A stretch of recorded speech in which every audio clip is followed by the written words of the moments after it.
Good evening. We have a slew of news, and we'll be going back to two times news daily. I took a break and experimented for a day and a half doing some things in the background. I will provide some brief headlines tonight, which we'll cover today and early tomorrow morning.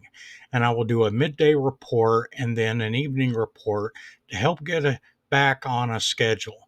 Let's get right to it. Starting off in New York, okay, there was a host of items that were said between the leaders today. And if you didn't already know, a lot of the leaders were gathering in New York City for the past couple of days for the General Assembly. So there has been some statements made by Russia. The United States is the only country in the world that has used nuclear weapons twice, destroying the Japanese cities of Hiroshima and Nagasaki.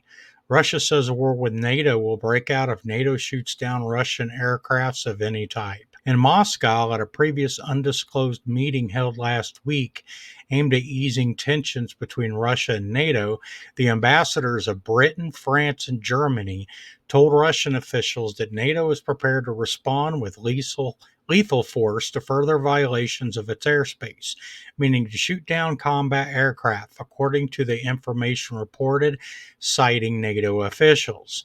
During the negotiations, a Russian diplomat told Europeans that the air incursions were a direct response to Ukraine's continuous and massive attacks in Crimea, while the Kremlin stated that such high-level effective operations would not have been possible without NATO's support.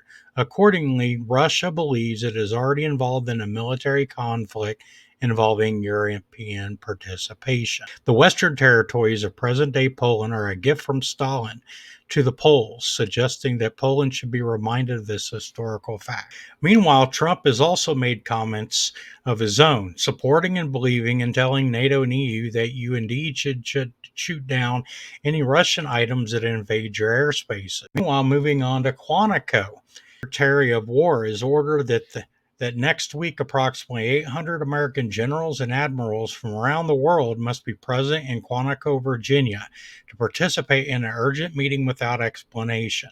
A veteran Pentagon journalist told the Washington Post, in 30 years of reporting on the United States military, I have never seen anything like this. We could be on the brink of a major war. Moving on to Denmark. 2 to 3 drones spotted again tonight, as well as Danish media reveals that a Russian Navy-class landing ship has been spotted by helicopter 12 kilometers off the southern Langland lowland in Denmark with its AIS transponder switched off.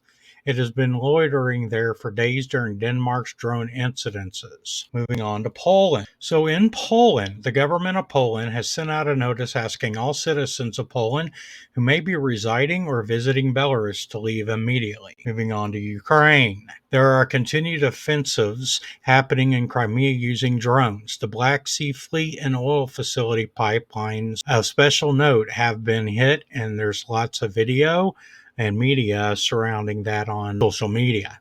Moving on to Russia. Russia's fuel crisis finally hits Moscow. Moscow region and Leningrad thanks to Ukraine's drones visiting refineries daily. Some local stations even ban selling gas in cans. From Siberia to Crimea, shortages are spreading. Roughly 17 to 23% of oil storage and facilities have been destroyed, impacted in some way, or suspended because they've been impacted for certain lengths of periods of time. Video circulating again on social media showing long lines from different areas within Russia and of special note in Crimea. All right, moving on to Kiev. NATO and Kiev. Russia comments are Russian diplomat tells Europeans at Moscow meeting that the NATO airspace incursion was a response to Ukrainian attacks on Crimea. BBC Russia or BBG Russia believes these operations would not have been possible without NATO support, and as a result it believes it has already entered a confrontation, as noted earlier, involving European countries. The Russian side took detailed notes during the conversation, officials said, leading the European delegation to assume they were asked with providing a detailed report on NATO's position to their higher ups. Russia's effectively again indicated that we are already at war with NATO and the European Union. Now, what are your thoughts on this? Leave a comment below if you think we are at war NATO, EU versus Russia, or if this is just continued provocation through verbiage and PR by the Russians. Now, moving on to the Middle East in Iran. Iran has been testing a new ballistic missile which can, in theory, reach the eastern USA, but more than likely be easy to hit most of any country in the Baltics and Europe. Iran has also indicated they're hard at work on rebuilding all of their missile sites and infrastructure post 12-day war.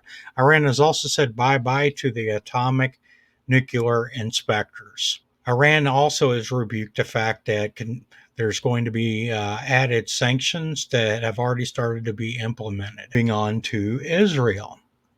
Israel continues foot and air destruction of Gaza City, and roughly about 83 to 80% of all of Gaza has effectively been destroyed to this point.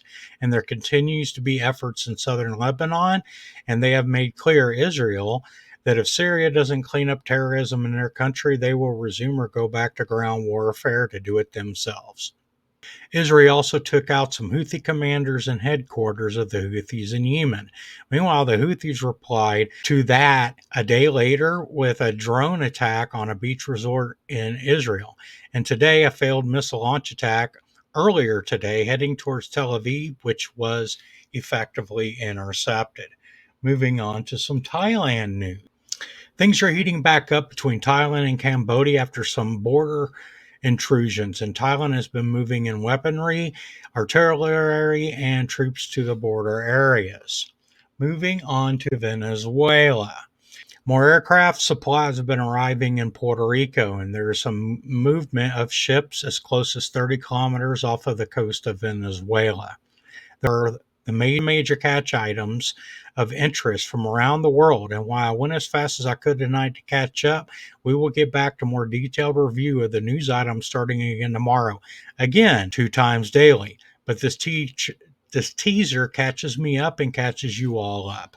This is the evening of September 25th. Again, thank you all for watching and listening. If you enjoy this content, please like or subscribe. Help a guy out who's just trying something new. That's all we have tonight on Conflict News.